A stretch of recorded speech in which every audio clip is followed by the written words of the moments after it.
Let me ask you something. Have you ever replayed an argument in your head, hours later, or stared at the ceiling at 2 a.m. thinking, why did I react like that?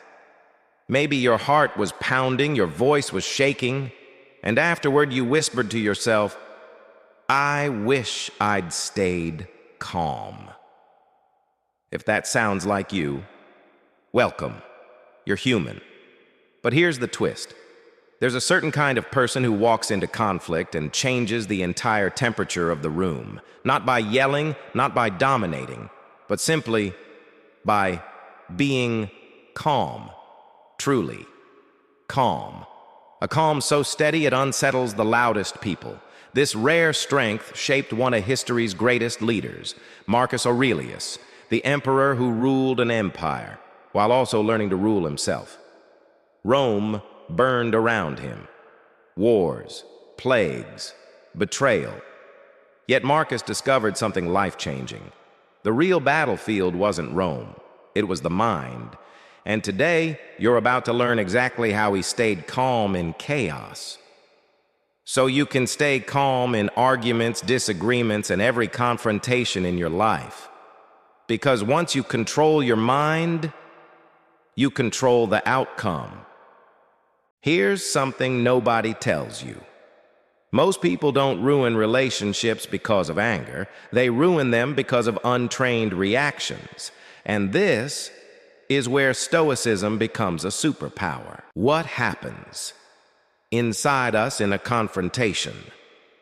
Think about the last time someone challenged you. A partner, a coworker, a parent, a stranger online.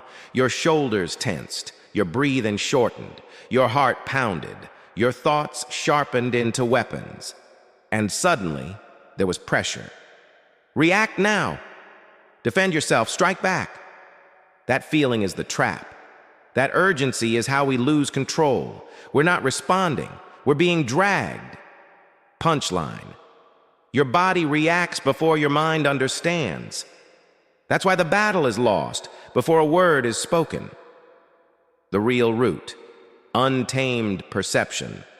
Marcus, Seneca, Epictetus all discovered the same truth. It's not what happens to you that creates chaos. It's how you interpret what happens. Marcus wrote, "You have power over your mind, not outside events." Life doesn't disturb you. Your interpretation of life disturbs you. When you forget that, the world owns you. When you remember it, you take your power back. The window in the storm. Imagine a violent storm, rain pounding, wind screaming. Stand in it. You're overwhelmed. Watch it from behind a window. You're calm. That window is the Stoic mindset. Calmness isn't denial. Calmness is strategy. Epictetus said, "We are disturbed not by things, but by our opinions of things." Before we continue, ask yourself, who do I become under pressure? Your answer will shape every conflict in your life. These are the tools Marcus used while the world collapsed, and tools you can use today. Principle 1, emotional distance. This isn't apathy, it's perspective. Most people say, well, I'm angry. Marcus would say, I feel anger rising. That tiny shift opens a gap, and that gap is freedom. Try this when triggered. Pause 2 seconds.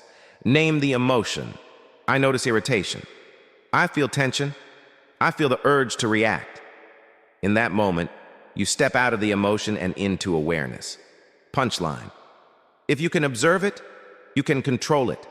If you become it, you lose. Principle 2, anticipatory awareness. Every morning, Marcus reminded himself, today I will meet the busy, the ungrateful, the arrogant, the deceitful. Not pessimism, preparation. Surprise is the real enemy of calm. Expect perfection. Everything shocks you. Expect imperfection. Nothing rattles you. Before a tough conversation, ask, what is this person afraid of losing? What emotional state are they in? What 3 reactions might they have?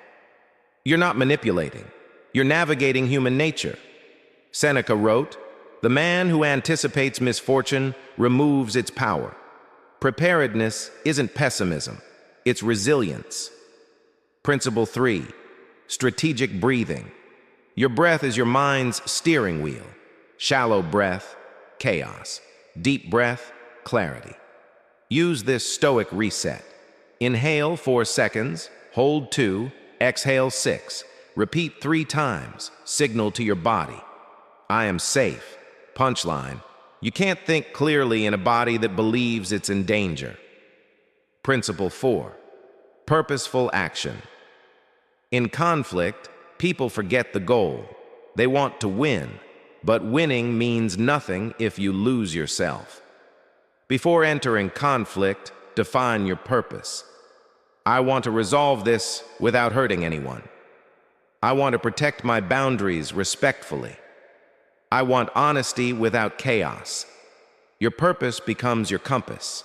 If your words stop serving the purpose, stop speaking. Reason seeks results. Ego seeks revenge. Here's a truth most people learn too late. You don't rise to your expectations. You fall to your training. And now, the training becomes real. 2 real stories. Story 1, the meeting meltdown. Daniel, 42, project manager. One Thursday, his boss attacked him verbally in front of 15 co-workers. His face flushed, his fists tightened, his mind screamed, "Fight back!" But then he paused. I feel anger rising. One breath, then another. He remembered, criticism was predictable, pressure was predictable. He lifted his head and said, "I understand your concern. Could I show you the data first? Then we can talk about the process?" The room shifted. His boss softened. Tension dissolved. After the meeting, someone whispered, "How did you stay calm?" Daniel said, "I didn't stay calm. I chose calm." Story 2, the kitchen argument. Sarah, 37, told me this. She and her husband were arguing again. Same topic, same loop, same pain. But this time, something changed. Right as she was about to yell, she heard a thought. "Is this who I want to be?" She paused. One breath, 6-second exhale. Then she said, "When that happened, I felt hurt. Can we talk about this moment instead of everything at once?" Her husband froze. The tension collapsed. They talked, for the first time in months, without attacking. She told me, "Calm didn't fix everything. It just opened the door so healing finally could."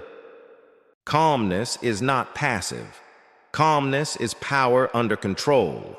You can be calm and firm, calm and assertive, calm and respected. Even Marcus made mistakes. Every night he reflected. What did I do well? What did I do poorly? What can I improve tomorrow? Wisdom isn't perfection. Wisdom is correction.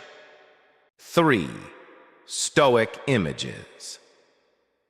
The rock and the waves stand firm while chaos crashes. The archer, control your aim, not the wind. The lens, zoom out when anger zooms in. Marcus discovered something timeless. The goal isn't to feel nothing. It's to be unmoved by what doesn't deserve to move you. Calm people aren't slow, they're precise. Practice the 4 Stoic movements. Observe, anticipate, breathe, act. And conflict stops consuming you. Some storms fade on their own. Others you meet with dignity. This is inner order. This is real peace. So when the storm comes, and it will, remember, observe before reacting. Expect imperfection. Breathe with control. Act with purpose. Now tell me, which principle will you practice today? Comment below. Your answer might help someone else. And if someone came to mind while you watch this, send them this video. They might need it more than you think. If you want more tools to protect your peace and master your mind, subscribe, because around here, we're building strength from the inside out.